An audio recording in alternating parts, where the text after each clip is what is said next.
विमानसेवेला तांत्रिक अडचणींचा फटका बसणार. A320 विमानाच्या तंत्र दुरुस्तीसाठी उड्डाणे थांबवणार. विविध विमान कंपन्यांची उड्डाणे उशिराने. समीर भुजबळ यांचा झाडे तोडण्यास विरोध. तपोवन वृक्षतोड प्रकरणात उतरले भुजबळ. ओबीसी आरक्षणातील पूर्णांकावर निर्णय घ्या. उच्च न्यायालयाचे निवडणूक आयोगाला आदेश. पहिलीपासून हिंदी सक्तीला 98% लोकांचा विरोध. त्रिभाषा धोरण समितीचा जनसंवाद समितीच्या जनसंवादेत उमटला विरोधाचा सूर. मुख्यमंत्री एकनाथ शिंदेंचा उद्योगमंत्र्यांना फोन बाण. पाचोऱ्यात उद्योग कधी येणार? शिंदेंची उद्योगमंत्री उदय सामंत यांना विचारणा. राजेश अग्रवाल राज्याचे नवे मुख्य सचिव. राजेश अग्रवाल रविवारी स्वीकारणार पदभार.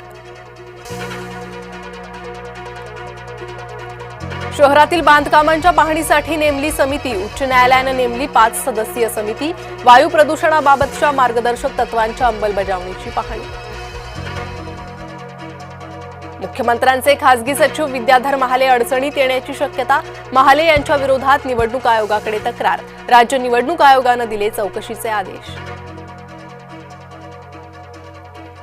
परळी नगरपालिका निवडणुकीत धनंजय मुंडेंची रॅली. परळीत मुंडे बहीण भाऊ प्रचाराच्या मैदानात. महायुतीच्या उमेदवारांना मतदान करण्याचं आवाहन.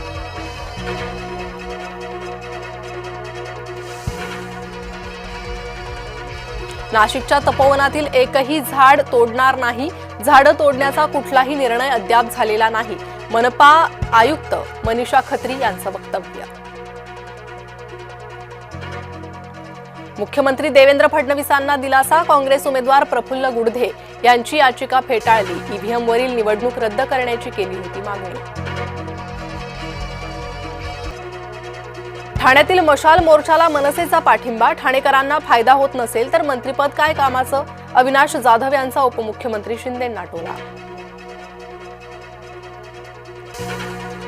100व्या साहित्य संमेलनासाठी शिंदे पवारांमध्ये चुरस. एकनाथ शिंदेंना साहित्य संमेलन हवंय ठाण्यात. संमेलनाच्या पुण्यात आयोजनासाठी अजित पवार आग्रही. खातील त्यांचं मटण पण दाबतील आपलं बटण. शिंदेंचा पॅटर्न वापरून बिहारमध्ये विजय मिळवला. गुलाबराव पाटलांचा भाजपवर निशाणा. गोंदियात 11 माओवाद्यांचा आत्मसमर्पण. जिल्ह्यातील माओवादी चळवळींना मोठा हादरा. MSMC झोनचा प्रवक्ता आनंदसह 11 जणांचा समावेश. गुंड गजानन मारणेला जामीन मंजूर. गजानन मारणेला विशेष मोक्का न्यायालयाचा दिलासा. मुरलीधर मोहोळांच्या निकटवर्तीयाला मारहाण केल्याचं प्रकरण. येवला कृषी उत्पन्न बाजार समितीत कांद्याचे भाव कोसळले. देशांतर्गत बाजारात कांद्याला 2 ते 8 रुपये किलो भाव. रशियाचे राष्ट्राध्यक्ष व्लादिमीर पुतीन 4 डिसेंबरला भारतात येणार. रशिया युक्रेन युद्धानंतर पुतीन पहिल्यांदाच भारत दौऱ्यावर. संरक्षणावर मोठा करार होण्याची शक्यता.